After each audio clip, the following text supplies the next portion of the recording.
અને મેં તમને કીધું ને કે માં એમ કે તમારો લાલો અમારા માખણ ખાઈ ગયો, તો ઓલી માં યશોદા કે અમારે ઘરે 9 લાખ ધેનું તુજે, અમારી ઘરે 9 લાખ ધેનું તુજે, મારો લાલો તમારી ઘરે માખણ ખાવા આવે, અમાર શું નથી? હે નંદ બાબા ને ઘરે 9 લાખ ધેનો, તો શું અમારી ઘરે નથી? ઈ વાત ખોટી, મારા લાલાનું નામ નહીં લેવાનું, જવા દો. બોલો. અને આ સરદાર રોજ આવા કામ કરે. એક દી એમાં ભગવાનને કરું બધાય હરખા દી નો થાય, એવું કોઈના ભગવાનના નો થાય ને આપણે નો થાય. એમાં એક ભાનુમતી નામની ગોપી હતી ને, બહુ તૈયાર હતી, અતિ તૈયાર હતી. અને લાલાની ફરિયાદ રોજ માં યશોદાને કરે. લાલો કે કોક દી કા આડી આવીને તે દી આનો વારો છે, અત્યારે તો જવા જ. એક દી બહુ ફરિયાદ કરી યશોદા માને. યશોદા માં પૂછવા લાગ્યા કે તું બધાયના માખણ ચોરી ચોરીને ખાય છે, આપણા ઘરમાં નથી?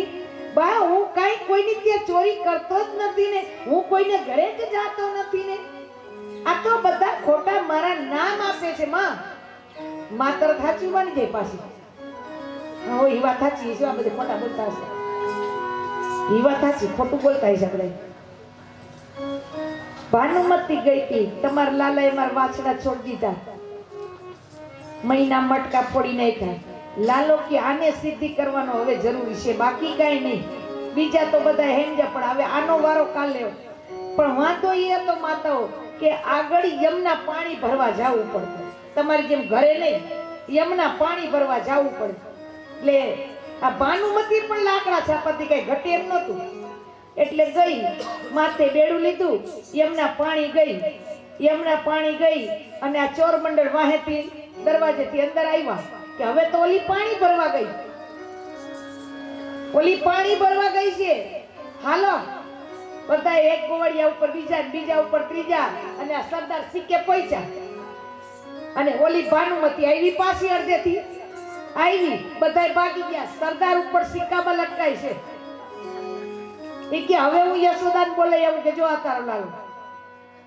લાલો કે પેલા નીચે ઉતાર પછી વાત કરજે. બોલે નહીં, બોલે નીચે ઉતાર, તને કીધું ને એકવાર. નીચે ઉતાર્યા અને લાલાનો પૈકડો હાથ, હાલ આજા, મોઢું મોઢું બધું ભરેલું માખણથી, વાળ બાળ બધા હાથ બાથ બધા ભરેલા. અને સીધો હાથ પૈકડો ભાનુમતી. આજ હું કેવા જાઉં યશોદાને, જો હું હાચી છું, તાર છોકરો હાચો, હાલ. અને ગઈ માં યશોદા પાસે. પણ માતાઓ મેં તમને કીધું ને ગમે તેવી છે, પણ માતાઓ ભોરા છે, એ મને ખબર પડે. અતિ ભોરા હોય તો માતાઓ ભોરા હોય છે ભાઈ. સ્ત્રી જલ્દી પીગળી જાય છે. ત્યારે અને આગળની માતામાં એ હતું કે ભાઈ લાજ કાઢતા. ભાનુમતી અહીં લગીની લાજ કાઢેલી અને કનૈયાનો હાથ પણ પકડેલો. એટલે સીધા ગોકુળની બજારની અંદર નીકળ્યા. પણ તમારી ટેવ એટલી ખોટી છે ને તમારા લોકોની, એ તમને વાંધો પડે કે તમે લાજ કાઢી હોય અને રસ્તામાં બેનપણી મળી જાય એટલે તમને સમયનું ભાન પણ રહેતું નથી. ભલે ને ઓલો ઘરે આવીને બિચારો ઉમરામ રાહ જોતો હોય, લે તમે આવી ગયા, અરે ક્યારના આવી ગયા, હવે શું છે? એ કઈ નહીં, ઓલી બાર બેનપણી મળી હતી ને તો એની વાતો કરતી.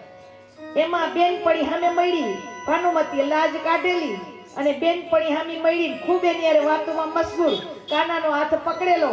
અને એમાં સામેથી ભાનુમતીનો પતિ આવે. કૃષ્ણે જોયું કે આ બે લીન છે વાતોમાં, પોતાનો હાથ હરવેથી છોડાઈને ઘરવાળાને આપી દીધો. જાઓ, કાને પકડાઈ દીધો એના ઘરવાળાનો હાથ.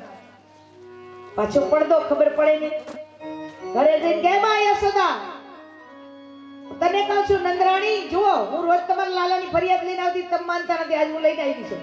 આ જુઓ આના સીન જોઈ લો. ત્યારે તરત જ 3 રાડ પડ્યા અને માં યશોદા બહાર નીકળ્યા. માં યશોદા દાંત કાઢી ન્યા ઢગલો થઈ ગયો. એ કે તમારા લાલાની ફરિયાદ લઈને આવી અને તમે સબૂત જોવો છો, તમે હસો છો. એ કે ભાનુમતી તું ભાંગ પી ગઈ છો આજે. કાં તારો પડદો ઊંચો કર. અને પડદો ઊંચો કર્યો, એના પતિનો હાથ જોયો. ભાનુમતી ગઈ કોઈ દી કનૈયાની ફરિયાદ લઈ ન ગઈ ઘરે. બીજે દી કાનો મળ્યો બજારમાં. કાનો કે કા કાલ કેવી મજા આવી. હા જઈશ ને દી માને ફરિયાદ કરવા એ કે કાના કોઈ દી નો જાવ, કોઈ દી કરતા કોઈ દિવસ નહીં જાવ તારી ફરિયાદ લઈ. એમ હવે નહીં જા. પણ હવે તને હું કાને એક પ્રશ્ન કરું, તું રોજ હું છે ને માખણ છાશ બનાવું માખણ, તો તું સવારમાં છે ને પેલા મારી ઘરે આવજે. હે આ બાળકો અને વલોણા આગળની માતાઓ, જો કે અત્યારે તો ભગવાનની દયાથી એમાંય મોટર આવી ગઈ છે, વાંધો નથી તમને. ભગવાન તમારી માથે બહુ દયા કરી છે, નકર તમને ખબર પડે. એમાં કીધું પાર્ટ પલટાઈ ગયો છે આખો. અત્યારે વહુ કેવી કથામાં એમ બેઠીને હાહુમાં કેવા કામ કરે, કેવી મોજ આવે છે. આવે છે ને મોજ. હાહુમાં ઘરે કામ કરે, વહુ કથા સાંભળે. બોલો ધન્યવાદ છે તમને બધાને. ત્યારે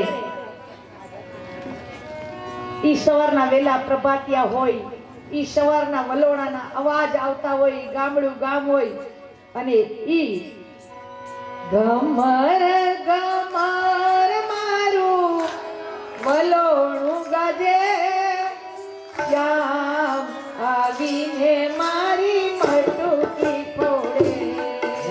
હાલો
કનૈયા લાલ કી જય.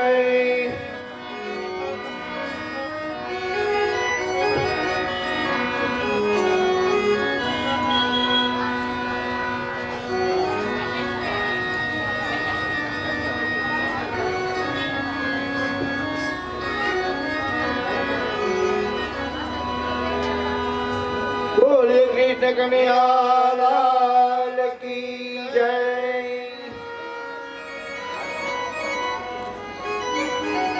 બોલો શ્રી ભાગવત ભગવાન કી જય.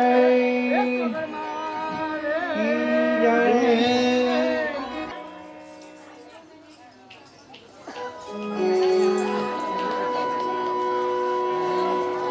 ભગવાન ને તમે ગમે એટલું ભોગ ધરાવો, ગમે તેનો ભોગ ધરાવો, ભગવાન તો કેવલ એની સુગંધના રાજા છે. કારણ કે આપણી ભોજન એને ધરાવ્યા, ભગવાન ભોજન આપણું ખાતા નથી, પણ ભગવાન આપણે જ્યારે એને થાળ ધરીને ત્યારે વિશ્વનો નાથ થાળ તરફ દ્રષ્ટિ ખાલી કરે તો પણ ઘણું કહેવાય. ભગવાન ખાલી એની પર દ્રષ્ટિ કરે અને પછી તમે એ થાળ ખાઓ એટલે તમને કેવા સુંદર વિચારો આવશે. જોજો તમે. ભગવાન તમે લોકો કયો છો ને કે આત્મા ઈ પરમાત્મા, તો રાજુભાઈ ડિસિઝન ન લેતા. આત્મા ઈ પરમાત્મા કે આત્મા ઈ પરમાત્માનું સંતાન છે? આટલા બધા પરમાત્મા હોય, વિશ્વનો નાથ એક છે, તો આ બધા એમ કે આત્મા ઈ પરમાત્મા, તો એ વાત ખોટી વાળે છે. બાકી એમ કયો કે આત્મા ઈ પરમાત્માનું સંતાન છે. આપ હી પૂજ્યવર, આપ હી પૂજારી, તમે જ બાપ ને તમે જ દીકરો, આ તો એવી વાત થઈ. પણ નહીં, સાંભળો, કહેવાનો મારો મતલબ ઈ છે, શાંતિ રાખજો. તો આત્મા ઈ પરમાત્મા નથી, પણ આત્મા જે છે એ મારા પરમાત્માનું સંતાન છે. કારણ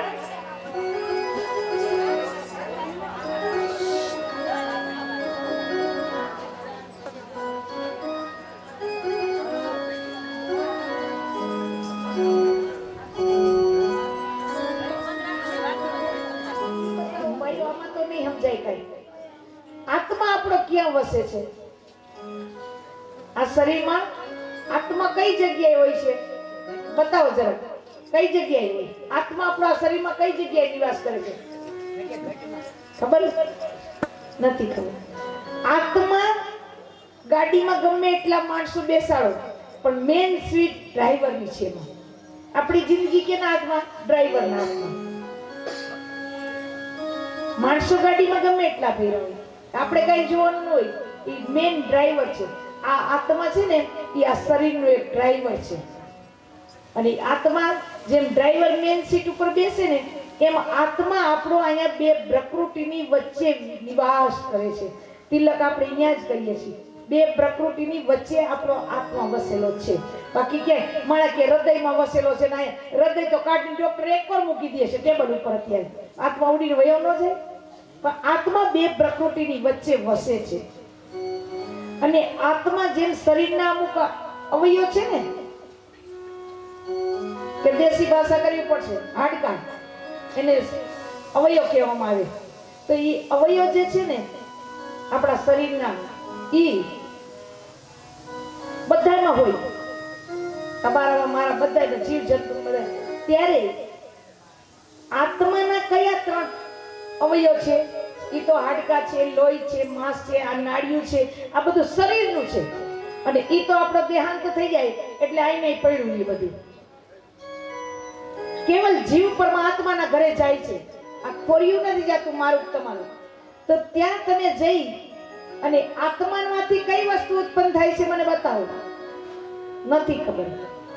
આત્મામાંથી ત્રણ વસ્તુ ઉત્પન્ન થાય છે રાજુભાઈ. કઈ ત્રણ વસ્તુ? પેલું તમારું મન, બીજું તમારી બુદ્ધિ, અને ત્રીજા તમારા કર્મ. આત્મા, મન, બુદ્ધિ અને કર્મ, આ ત્રણેય આત્માના અવયવો છે. આત્મા નીકળી જાય પછી બધું પૂરું થઈ જાય. આત્મા નીકળી જાય એટલે બધું પૂરું થઈ જાય. તો મનથી તમે વિચાર કરી લ્યો કે મનથી વિચાર કર્યો તમે, તમને કહું છું કે મારે આજે કથામાં જવાનું છે, એટલે તમે એનો બુદ્ધિથી નિર્ણય લીધો કે વહેલા ઉઠી ઘરના કામ કરી લઈ, એટલે આ સમયે કામ થઈ જાય, આટલા વાગે અહીંયા પહોંચી જાવ ને આટલા વાગે કથા મંડપમાં પહોંચી જાવ. એટલે તમે બુદ્ધિથી મન ખાલી વિચાર કરવાનું કામ કરે, નિર્ણય આપવાનું કામ બુદ્ધિ કરે. એટલે બુદ્ધિથી નિર્ણય લેવાનો, અને તમે અહીંયા કથામાં આવીને બેસી ગયા એટલે અહીંયા તમારા કર્મ બની ગયા. આત્મા પરમાત્માને કર્મ, એવી જ રીતે મન, બુદ્ધિ અને કર્મ, જેને સારી ભાષામાં સંસ્કાર કહેવામાં આવે છે. ત્યારે આ ત્રણેય આત્મામાંથી ઉત્પન્ન થાય છે, અને શરીરની હારે કોઈ લેવા દેવા નથી. અને શરીરની હારે જો લેવા દેવા હોય તો રાત્રે સૂઈ જાય છે અને સપનામાં ભાઈ રાજા બની જાય. ખબર હોય તો અહીં હાલે લે, આ તો ખાડો જાય હતી હું ખબર જો તો કઈ. કારણ એ બ્રહ્મ છે, સ્વપ્ન છે એ તમારો બ્રહ્મ છે. તમને સવારે યાદ રહી, પણ તમે એ સપનામાં તમે રાજા બની ગયા એટલે બીજે દી સવારે તમે ઉઠો તમને કોઈ રાજા ન કહે, કે જે છે એની પરિસ્થિતિમાં હોય. ત્યારે અને ત્રણ મિત્ર મેં તમને કીધું, હું તમને શાંતિથી સમજાવવા જ માંગીશ કે તમે કેવી રીતે હાઈવે રોડ ઉપર ચડી જાઓ જલ્દીથી, પરમાત્માના સાનિધ્યમાં તમે કેવી રીતે જલ્દીથી ચાલ્યા જાઓ. એ મારો પ્રયાસ છે તમારા માટે. કે એક 4 મિત્ર હતા, તો એક મિત્રની સાથે એવો સંબંધ કે રહેવું, ખાવું, પીવું બધું એમની જોડે, એવો સંબંધ 24 કલાકનો. એક મિત્રની સાથે એવો કે જ્યારે સમય મળે ત્યારે એની સાથે બહાર જાય, ફરવા જાય, વાતચીત કરે, આવો સંબંધ. અને ત્રીજા એક નામનો મિત્ર હતો, 2 મહિને, 4 મહિને, 6 મહિને મળે ખાલી પૂછે ભાઈ તમે કેમ છો, આટલો સંબંધ હતો. એમાં કોઈ દિવસ કોઈ કારણસર આ ભાઈને કોર્ટમાં જવું પડ્યું. એને એમથી હું 24 કલાક આના ભેગો રહું છું તો આ તમારો ભેગો જુબાની દેવા આવવાનો છે ને. એને કીધું કે ભાઈ કાલ મારે કોર્ટમાં જવાનું છે, તમારે મારી જુબાની દે. જેની સાથે 24 કલાક રહેતો હતો કે તમારે કાલ મારી સાથે જુબાની દે. ઓલો પેલો કે ભાઈ મારે તારી સાથે જુબાની દેવા ન આવે, હું નહીં આવું. હવે આપણે કોકને વર્ષો ત્યાં ભાઈ તરીકે રાખ્યા હોય, માં તરીકે રાખ્યા હોય, બેન તરીકે, અને આજે આપણને ના પાડી દે, પણ આત્માને કેવું દુઃખ લાગે, લાગે ને. પેલા માણસને દુઃખ લાગી ગયું કે ભાઈ રે કહ્યું. પછી જેની હારે નવરાષ્ટ્રની અંદર હરવા ફરવા જાય છે, વાતચીત કરે છે, એ મિત્ર મળ્યો. કીધું કે ભાઈ મારે કાલ આવી રીતે છે, મારે કોર્ટમાં જવાનું, તમારે જુબાની દેવા આવવાનું. ઓલો મિત્ર કે હું કોર્ટમાં લગી નહીં આવું, દરવાજા લગી આવીશ. તું કેતો હતો દરવાજે આવીશ પણ અંદર નહીં આવું કોર્ટમાં. તો એ શું કામ? તો જુબાની કોણ દે? તું દરવાજે ઉભો રહેતો, તું કોર્ટની અંદર ન આવી શકે તો જુબાની કોણ દે? પછી આ માણસ નિરાશ થઈ ગયો. ગામ બાર દૂર વળલો, ત્યાં જઈને બેઠા એમાં કેમ છો પૂછે છે. મિત્ર નીકળ્યો. એ કે ભાઈ કેમ છો? તો કે ભાઈ બરાબર. એ કે તમે આજ મોરા કેમ દેખાવ છો, તમારા ચહેરા ઉપર રોનક કેમ નથી? બોલે ભાઈ કાંઈ નહીં. બોલે નહીં, મને બતાવો તમે કેમ ઉદાસ થઈને બેઠા છો. ત્યારે કીધું કે ભાઈ હું જેની સાથે 24 કલાક રહેતો હતો અને મારે કોર્ટમાં જવાનું થયું, અને મને ના પાડી દીધી કે હું જુબાની દેવા નહીં આવું. ત્યારે જેની સાથે હું વિશેષનો સમય ફાળતો હતો એને પણ મને ના પાડી દીધી ભાઈ. ત્યારે ત્રીજા નંબરનો મિત્ર કહે છે કે ભાઈ તારી સાથે કોર્ટમાં આવીશ અને જવાબ પણ હું આપીશ. તો પહેલા નંબરનો મિત્ર કોણ છે? આપણે હરેક જીવનો પહેલા નંબરનો મિત્ર કોણ? તમારા બધા આગળ છે ખરું, મને દેખાય તમારી આંખોમાં. પહેલા નંબરનો મિત્ર તમારી ધન દોલત રૂપિયા. રાતે જાવ તો પાકીટ મૂકો, ઈ જાય આખું ન જાય. એટલે ઈ પહેલા નંબરનો મિત્ર તમારી સંપત્તિ. મરી જાવ એટલે અહીંથી બહાર ન નીકળે તમારી આવી, ગમે એટલું હોય. ત્રીજા નંબરનો મિત્ર તમારા સગાવાલા, શમશાન સુધી મૂકવા આવે. ત્રીજા નંબરનો મિત્ર તમારા કર્મ. એ પરમાત્માના ચોપડે કે કાને આજે આ કર્યું ના નથી. આ ત્રીજા નંબરનો મિત્ર. અહીંયા બુજ ખુલ્લું તાલી પડે, બુજ જ નથી ખુલતું, કટાઈ ગયું છે, કટાઈ. તો મને કઈ ફેર નહીં પડે. અમે ઈ માયલા માણસ છે. તમે શું કરો ને ઈ અમે નો જોઈ. અમે એક જ ચીજને માની છીએ કે અમે મારા પરમાત્માના ગુનેગાર નથી થાવું, તમને પરમાત્માના ગુનેગાર નથી થવા દેવાને, એટલે મારે તમને આટલું બોલવું પડે છે. ભગવાને મને મોકલી છે ઈ માટે કે આ બધાને તું મારો સંદેશો આપી દે. એટલે હું તમને સંદેશો દેવા આવી છું. જેમ ઓલી કેમ વરંટ ફાટે પોલીસ વાળો કે તમને લેવા આવ્યા છે, નહીં આવો તો તમને કાલ પકડીને લઈ જશે. મને વાંધો નથી, હું તમને કહું એના કરતા પ્રેમથી તમે હાજર થઈ જાજો પોલીસ સ્ટેશને, તો વાંધો નહીં આવે. વોટ નીકળશે પછી નહીં આવે. એટલે હું તમને સમજાવું છું, પછી ઓલાનું વોરંટ નીકળે પછી મારું. એટલે હું મારી ફરજ બજાવીને તમને કહી દઉં, જોજો, ધ્યાન રાખજો, પરમાત્માને જવાબ દેવો પડશે. અહીંયા પછી તમારી ગલમથલ નહીં ચાલે.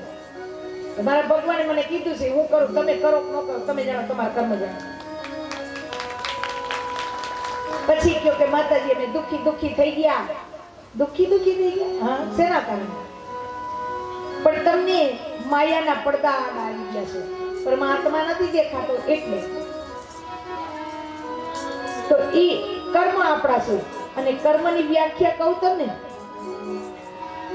કે કર્મ એટલે શું, તો સાંભળજો કે કેવા કર્મ કરાય અને કેવા કર્મ ન કરાય. તમે ખુદ તમારા મનથી કહેશો મને કે એક વખત જગતમાં સુખ દુઃખ પરમાત્માના આધીન છે, તમારા કર્મને આધીન છે. જે થવાનું છે એ તમારા હાથમાં નથી. તો સાંભળો, એક નગર શેઠ હતા. અને નગર શેઠને સંપત્તિનો કોઈ પાર ન હતો, એટલી સંપત્તિ, પણ એને ત્યાં કોઈ સંતાન ન હતું. નગર શેઠ બહુ ભક્તિવાળા માણસ હતા, સંપત્તિ એટલી હતી, પણ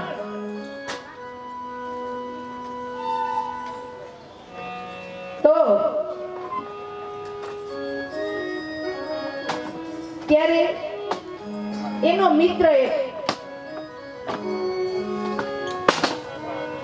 જેનું નામ છે ઈ જાતના સોનું. અહીંયા કાંઈ નથી, આમ જુઓ ને, અહીંયા શું છે? કાંઈ નથી. ઈ લાકડામાં જ આપણે જવાનું. ચિંતા કરો, ના પડશો તો ભેગા હાલશો.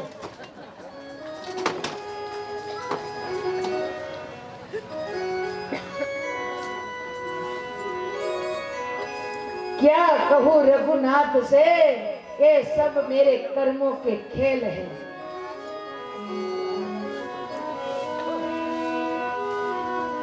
તો જ્યારે નગર શેઠને કઈ સંતાન નહીં, ત્યારે એની ઘરવાળી, પધારો ભાઈઓ, પધારો, વિશ્વકર્મા ફાઉન્ડેશન વાળાનું સ્વાગત છે, પધારો. તો બેસાડો, પછી લેશો, બેસાડો. ત્યારે શાંતિઓ બિલકુલ. જ્યારે ત્યારે નગર શેઠને પણ દીકરો નહીં, એનો ભાઈબંધ સોની, એને પણ દીકરો નહીં. ત્યારે એક વખત ના સમય નગર શેઠ બહુ ભક્તિવાળા માણસ હતા અને સંપત્તિ પણ હતી. પણ એક દિવસ એની પત્ની રડી પડી. એ કે તમે આટલી ભક્તિ કરો છો અને આપણે ત્યાં કોઈ સંતાન નથી. વિચાર, શેઠ ને શેઠાણી બહુ દુખી થયા. તો શેઠ ને આગળના જમાનો અને આગળના જમાના ત્યારે 6 મહિના પગપાળા જાત્રા નગર શેઠની પત્ની યાત્રાએ ગયા. 6 મહિને પાછા આવ્યા. 6 મહિને પાછા આવ્યા. અમુક સમય થયો તો શેઠાણીને ગર્ભ રહ્યા અને ભગવાને ચંદ્ર જેવો દીકરો આપ્યો. ભગવાને ચંદ્ર સમાન દીકરો આપ્યો અને નગર શેઠને સંપત્તિનો કોઈ સીમા નથી. એટલે કહે છે ને કે જેવા બાપ જે કાર્ય કરતા હોય ને એ દીકરાને શીખડાવવું ન પડે. તમે જે બાપ જે વ્યક્તિના કારીગર હોય ને એના દીકરાને શીખડાવવું ન પડે, એ આપમેળે શીખી જાય. એમ આ શેઠ નગર શેઠ પણ મારા પરમાત્માના ભક્ત, આ દીકરો પણ મારા પરમાત્માનો ભક્ત થયો. નગર શેઠનો દીકરો પણ રોજ ભગવાનની અભિષેક કરવા જાય અને નગર શેઠને સંપત્તિનો તૂટો નહીં, ઘણા 20 તોલાના હાર પોચી આ બધું પહેરાવેલું. અને ઓલા સોનીના ઘરમાં એક ટકનું નહીં. એક દિવસ આ 12 વર્ષનો દીકરો થઈ ગયો નગર શેઠનો. એને એમ થઈ ગયું કે આ દીકરાને મારીને સોનું લઈ લઉં.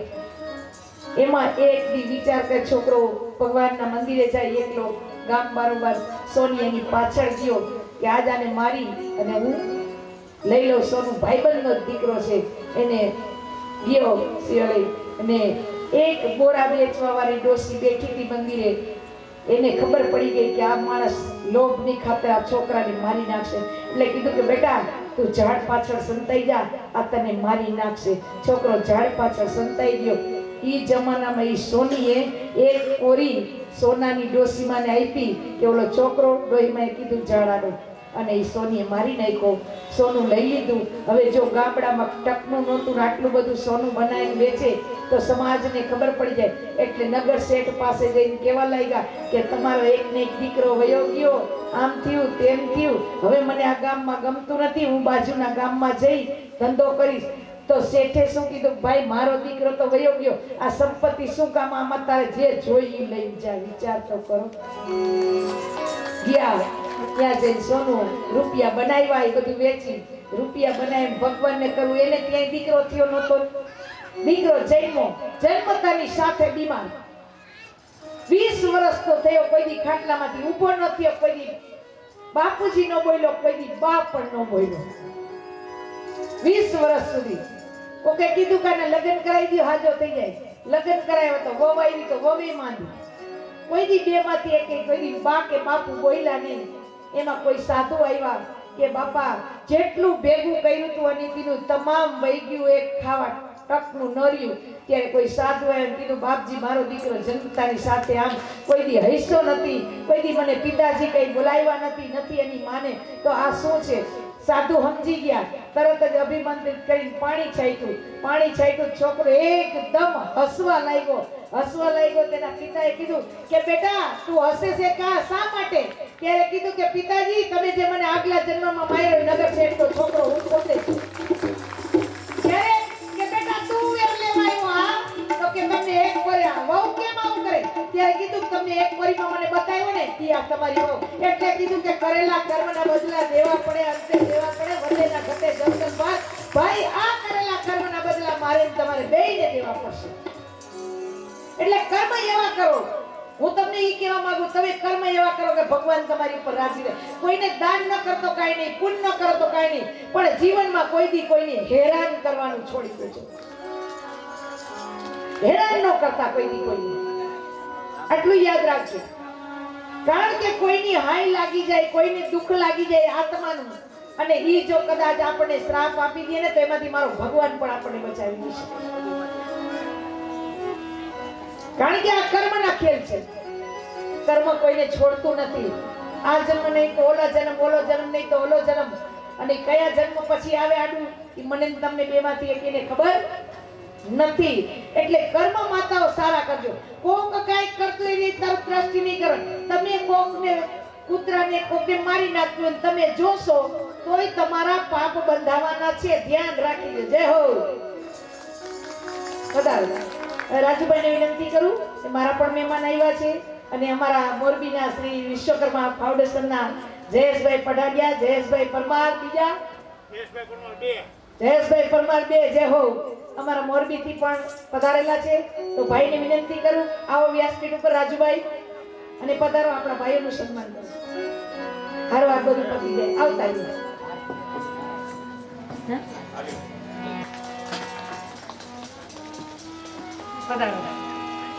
ભરત મામા થોડાક આમ ફરજો.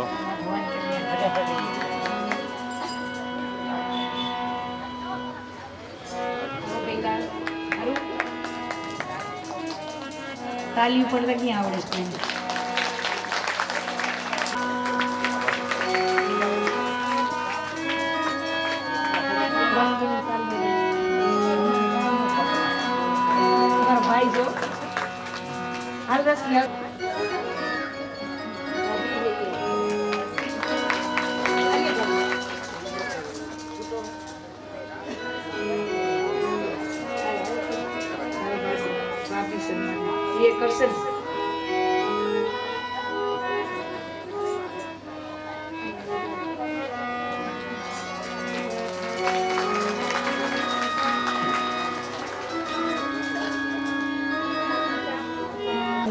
કરવામાં આવેલો છે. તો હું પેલા એનું સન્માન કરીશ, પણ એના પહેલા ભાઈ તમે એને માઈક આપો. આલી કરાવતો રાજા, બધાને આલી કરાવતો. હું એને એમ કહું છું કે બેટા ભાગવત અને રામાયણની સ્તુતિ કરો. અહીંયા આવતો રે રાજા. એક શ્લોકી બધાને મારા જય માતાજી.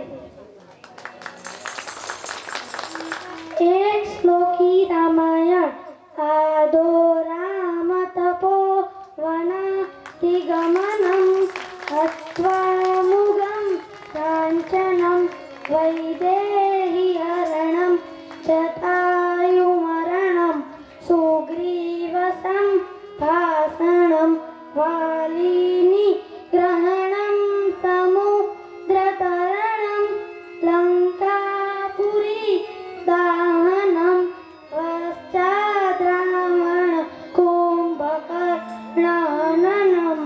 એતતિરામાયણમ. બોલીએ શ્રી રામચંદ્ર ભગવાન કી જય.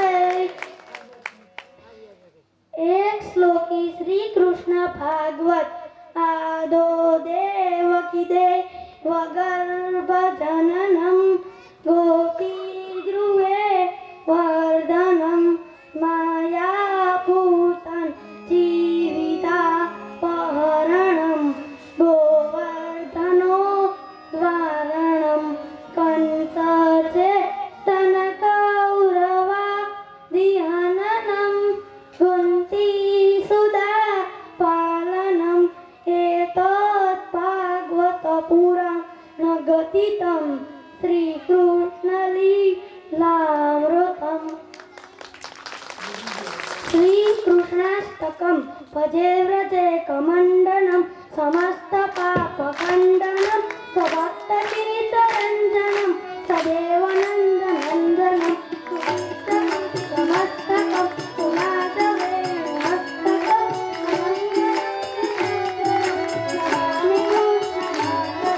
બોલીએ શ્રી બાલકૃષ્ણ લાલ કી જય.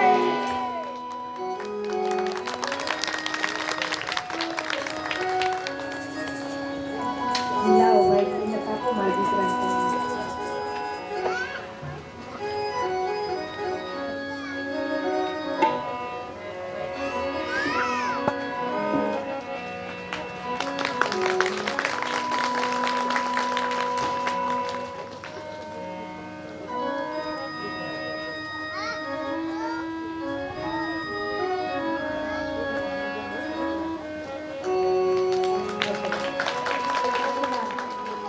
અગ્રણીઓ જયેશભાઈ પઢારિયા, જયેશભાઈ પરમાર અને બીજા પણ જયેશભાઈ, ત્રીજા ભાઈનું મને પણ નામ નથી આવડતું.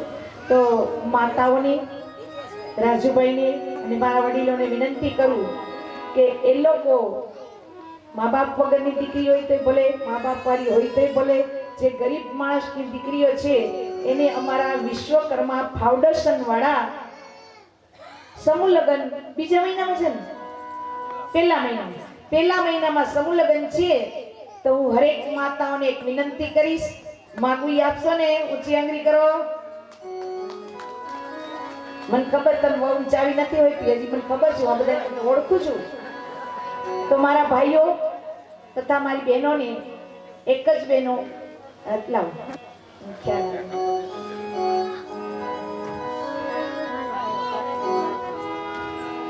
અને આ પેલા સમૂહ લગ્નમાં પણ હું ગઈ હતી, ત્યારે એ લોકોએ શ્રીમદ ભાગવત અને સમૂહ લગ્નનું આયોજન ગોઠવેલું, જે અમારી સમાજનું. અત્યારે 8 દીકરીઓના લગ્ન છે. તો આ જે વિશ્વકર્મા ફાઉન્ડેશન વાળા જે અમારા લગ્ન છે, તો હરેક માતાઓને વિનંતી કરીશ કે તમે વધારે તો નહીં, પણ હરેક માતાઓને, હરેક ભાઈઓ 51 રૂપિયા તો તમારે આપવા જ પડશે સમૂહ લગ્નમાં. એટલે જલ્દીથી બે બેનો થેલી લઈને ઊભા થઈ જાવ, કામ કરજો.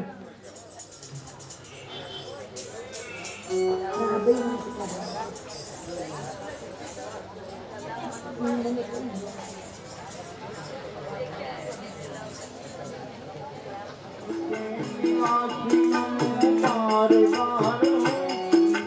મારો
बड़ा है तेरा गाय जा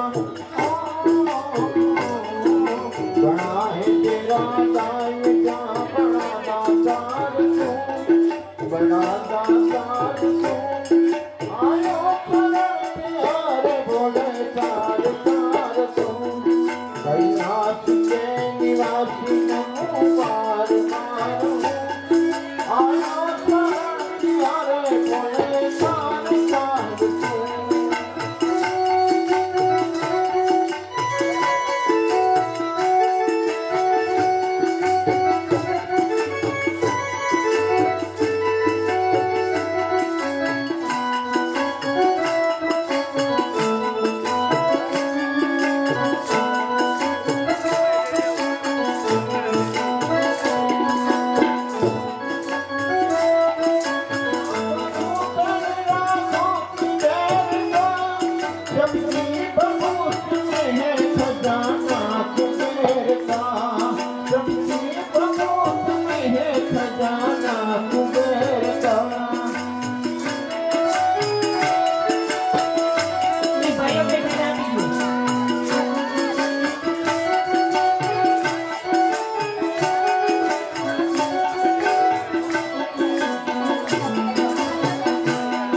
ये गंगधार मुक्तिदार ओमकार तू ओमकार तू ओमकार तू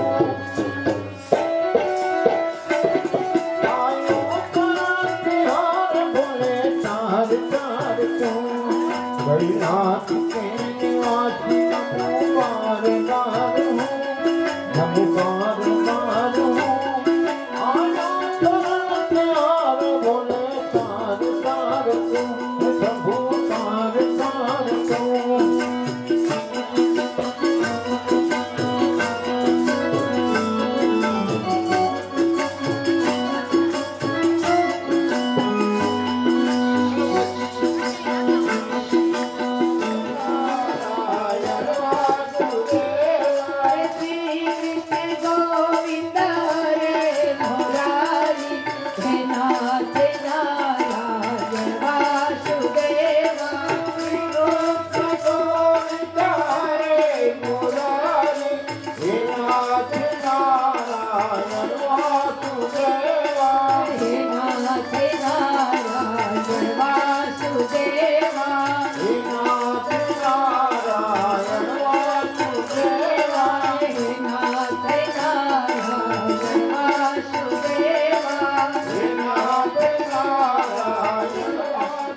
ભગવાન કોઈના જીવન સામે નહીં પણ ભગવાન એ જોવે છે કે તમને મારી માથે પ્રેમ કેટલો છે, બસ આ ચોક્કસ જોવે છે. તમે ક્યાં રહ્યો છો, તમે કેવી જાતના છો, એ કોઈ ભગવાનને લેવા દેવા નથી. ભગવાનને તો કેવલ તમારી હારે ભાવનો રિશ્તો છે, પ્રેમનો રિશ્તો છે. તો પ્રેમ કેવો હોવો જોઈએ? ભગવાન માટે તમે પ્રેમ કેવો રાખો છો? કે ભગવાનને મન પડે ત્યારે થાળ ધરી દઈ, ભગવાનને મન પડે 5 મિનિટ વહેલી આરતી, 5 મિનિટ મોડી આરતી, આવું.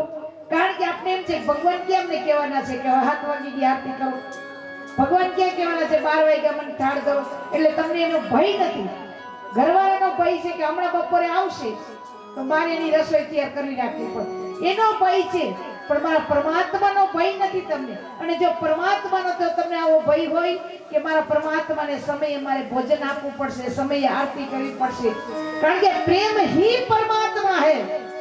ભગવાનને પ્રેમ હારે લેવા દેવા છે, સાંભળી લેજો. અને એ પ્રેમની વ્યાખ્યા હું તમને કહી બતાવું કેવી રીતે. કે એક વખત નાના બાલ સ્વરૂપ લાલાના ફોટા હતા અને એક રહીમ રસખાન હતા.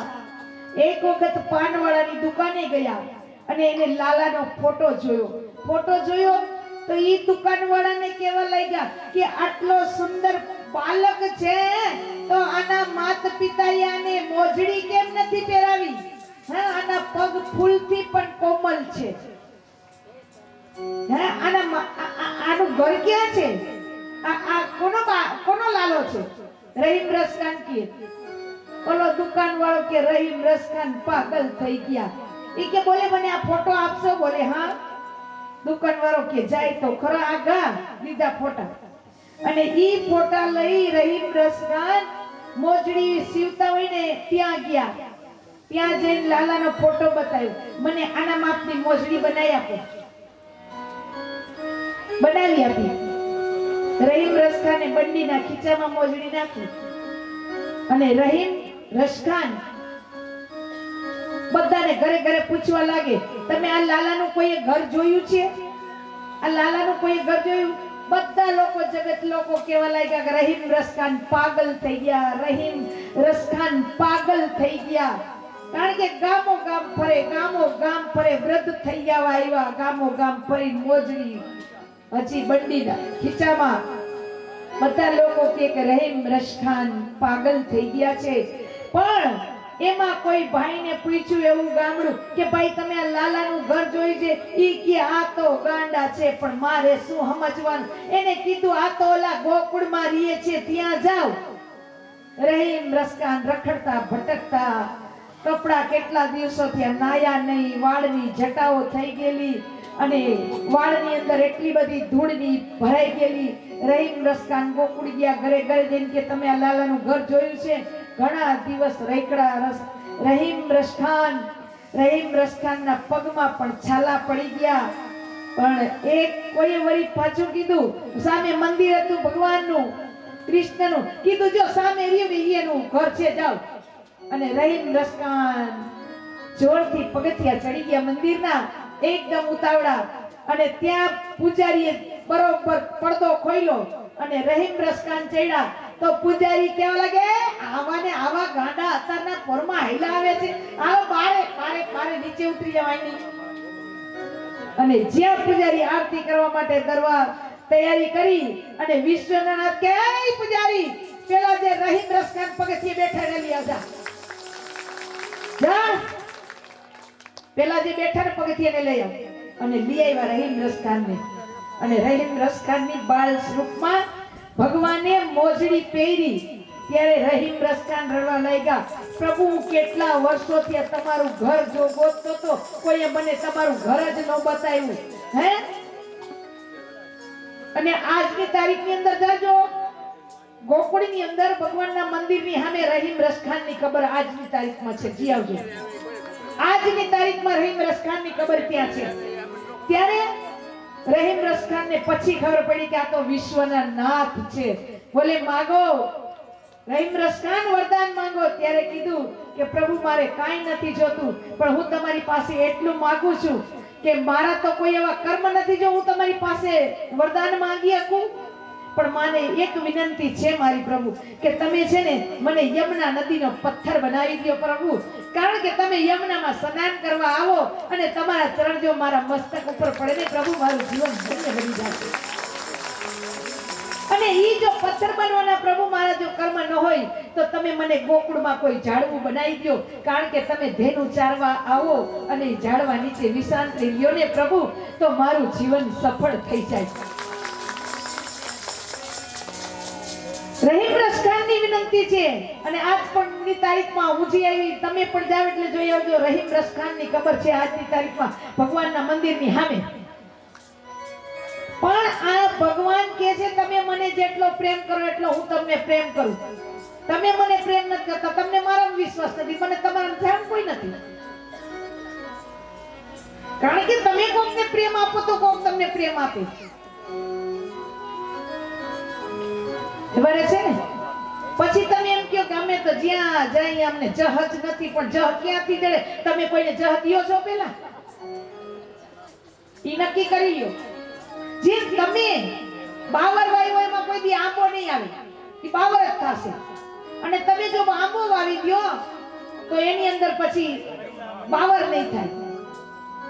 કહેવાનો મતલબ ઈ છે મારો કે એક 4 દીકરા હતા. માણસ દીકરા હારું માનતાઓ કરે કે અમને ભગવાન દીકરો આપજો. ભગવાન એકને બાપાને 4 દીકરા, આગળનો જમાનો, ત્યારે આ બાપા થોડા પૈસા હતા, માજી તો વયા ગયા હતા, 4 દીકરાને વેચી દીધા, 50,000 હતા, 4ને ભાગ પાડી દીધા. હવે 4 માંથી એકેય દીકરાને રાખે નહીં. પણ કીધું નહીં કે ગામ હોય અહીંયા કોક ડાયા માણસો તો હોય ને હોય જ. કે ડાયા માણસે કીધું બાપા તમે દઈ દીધા તમારી મોટી ભૂલ. ઈ કે પણ હવે શું થાય? ઈ કે 2-3 સિક્કા મે આપી, પેટી આપી, થોડા કાંકરા આપ્યા, આ ખખડાવો.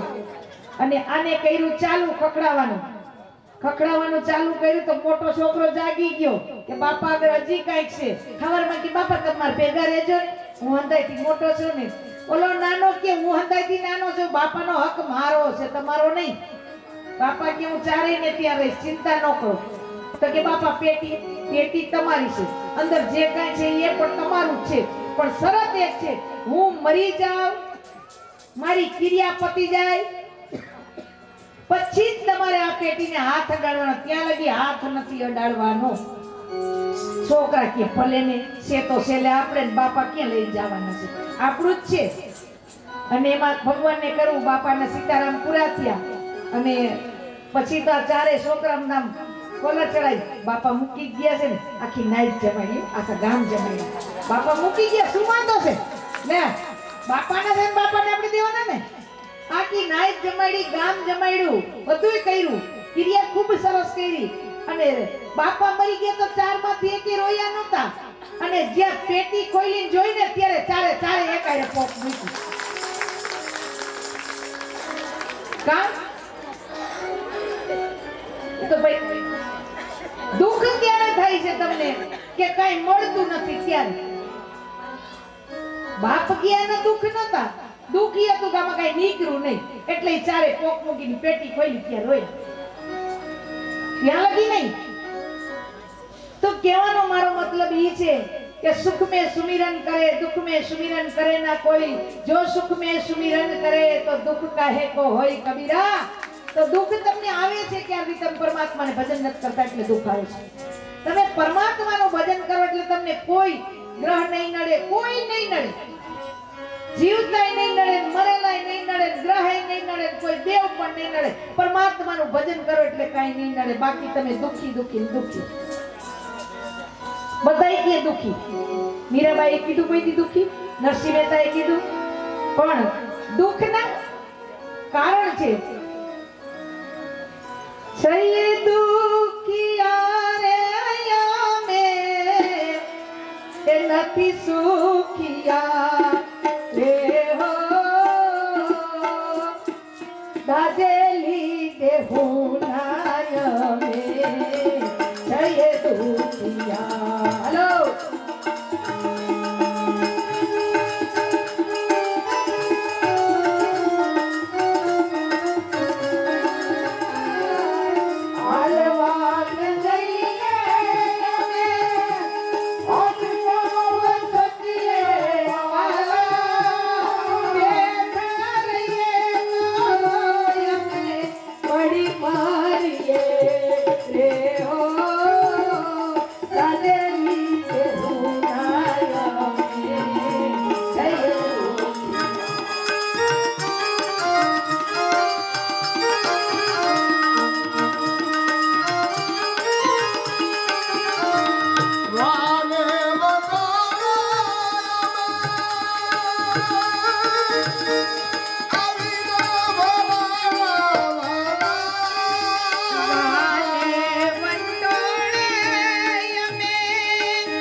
ગોકુળ છોડીને ત્યારે ગોપીઓ એની પાછળ બહુ રોતી હતી.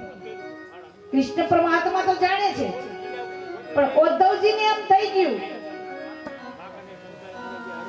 કૃષ્ણ પરમાત્માએ કીધું ગોપીઓ મારી પાછળ બહુ રડે છે, હું ગોકુળ છોડીને આવ્યા પછી. ઉદ્ધવજી કહે છે તો તમે લાવો, હું ગોપીઓને તમારો સંદેશો દી આવું. ઉદ્ધવજીને એમ કે હું કઈ જ્ઞાની છું, ગોપીઓને સમજાવી દઈશ. એટલે ગયા ઉદ્ધવજી અને ગોકુળ નજીક આવતા આવતા ગઈ રેવાય ભાઈ, નો રખાય આપણે. ચાવી રાખશું ને તો બપોર ઠાકર ખાનીમાં જવું પડશે. હા એમ જેની હોય ને યોગ્ય વારસદારને હોપી દો, દશરથ રાજાની જેમ. મહારાજ દશરથે કેમ મુગટ ત્રાસો થયો ત્યારે યોગ્ય વારસદારને સોંપી દીધો, એમ તમે સોંપી દીધો. મેં ન કીધું ખોલ આપી દેજો, ખોલ આપી દો એટલે તમારી ગાડી પાટે આવશે, પણ ખોલ નહીં આપો તો ગાડી પાટેથી ખડશે. એમાં હું તમને કહી દઉં, આની આગળ તમારી ખોલ જ હોવી જોઈએ. તારા 3 હું નહીં જા, એટલે તમારી ગાડી પાટે દોડે, ઊભી ન રહી. એટલે એમ તમે પણ યોગ્ય વારસદારને સોંપી દેવાની વાત. તો બીજો પ્રશ્ન કે યોદ્ધવજી આવ્યા ગોકુળથી થોડે દૂર, ગોવાળિયાઓ ગાયો ચરાવતા હતા. ઉદ્ધવજીએ પૂછ્યું નંદ બાબાના ઘર. ગોવાળિયા કે ક્યાં જવાનું છે? નંદ બાબાના ઘરે જ્યાં કૃષ્ણ રહેતા હતા ત્યાં જવાનું છે. ગોવાળિયાએ જવાબ આપ્યો, જો સાંભળજો. ગોવાળિયાએ કીધું કે તમે ત્યાં જાવ છો? બોલે હા. તો એક કામ કરો, તમારે કોઈને પૂછવાની જરૂર નથી. જે આ નદીનું ઝરણું રહ્યું ને, આ નદીનું ઝરણું ઠેક તમને નંદ બાબાના ઘર સુધી પહોંચાડશે. કેવી રીતે?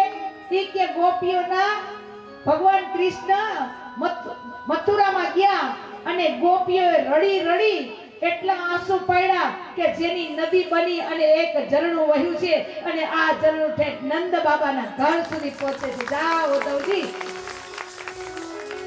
અને પ્રેમ કહે, પ્રેમ પ્રેમ સબ કો કહે, પણ પ્રેમ કરી ન જાણે કોઈ. એક બાર પ્રેમ કરે તો જુદા રહે ના કોઈ. અને તમારા સાસુ વહુના પ્રેમ કેવા એ મને ખબર. મારા પાડોશી મને બધું શીખરાય.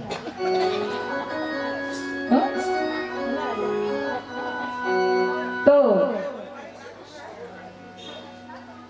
મેં કીધું આ બધા ઉદાસ થઈ ગયા ને એટલે હું થોડીક જાગૃત કરું.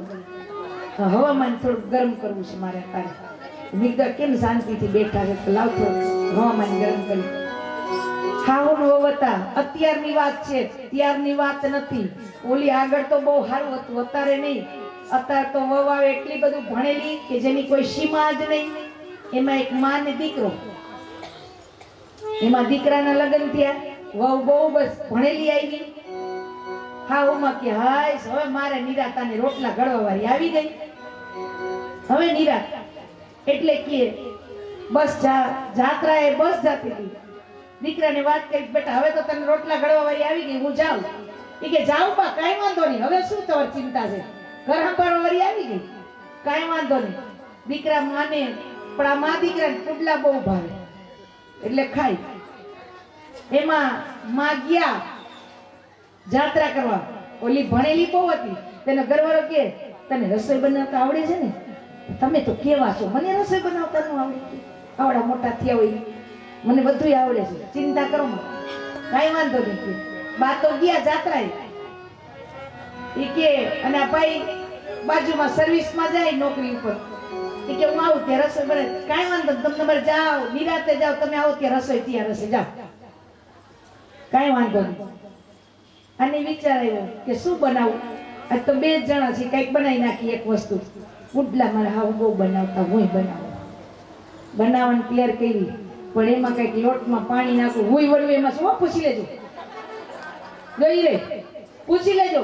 હું આ ગાદી ઉપરથી કહું છું, મને નથી આવડતું, મારી નિયત કરે જઈ કરે, હું વળવે માં છું, ખોટું બોલતી જ નથી, પૂછી લેજો.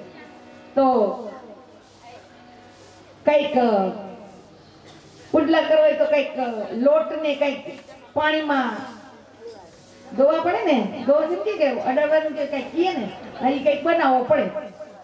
તો લોટમાં ઈ કઈ કર્યું નહીં અને મારી જેમ તેલ નાખ્યું, અંદર નાખ્યું પાણી, માથે નાખ્યો લોડીમાં પુડલા બન્યા નહીં. ઘણી વાર થઈ ગઈ. ઈ કે પુડલા કેમ નથી બનતા, આનું કારણ શું? પછી જોયું કે મારી હાહુનો ફોટો જો, આ પુડલા ક્યાંથી બને કે કા? તો કે મારી હાહુએ બંગડી નથી પહેરી.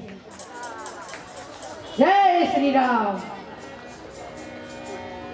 બંગડીનું કર્યું તોય પુડલા નો બન્યા. ઘણી વાર કલાક પાછી મઈથી પુડલા નો બન્યા. પાછી હાહુના ફોટા સામું જોયું. પુડલા ક્યાંથી બને કે મારી હાહુએ કાળી હાડી પહેરી છે. કીજો ખોઈલો કબાટ, કાઢી હાડી અને આ બાઈએ પહેરી. કઈક લોટ ને પાણીમાં અડવાડે ને એવું કઈક કરી. મને એવું જોયેલું છે પણ મને આવડતું નથી. તો તરત જ તોય પણ ત્યાં નહીં, કઈ તેલ નાખવું પડે ને કઈ કોલું કરવું પડે ને એવું બધું હોય. ઘણી વાર મહીથી બપોર થવા ઓલાને ઘરે જમવા આવવાનો ટાઈમ થયો પણ કાંઈ થયું નહીં, બધું બરી ગયું. પછી વળી પાછી ગઈ મારા હાહુના ફોટા સામે. એ કે ક્યાંથી થાય મારી હાહુનો ટકો છે.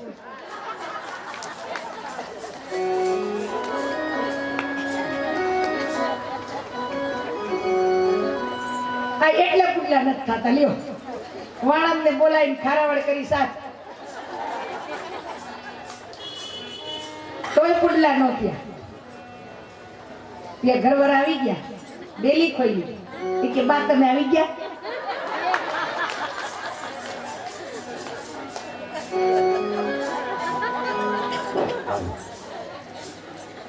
એ આ બેંડીગી પ્રયોગ કરતા નો મહેરબાની કરે. તો બા તમે આવી ગયા? એ પણ તમે તો કેવા છો, જો તો ખરા હું છું. તે આ શું કર્યું? એ કે પુડલા બોલો કે મારે તારા પુડલા ખાવા નથી મારા બાપ.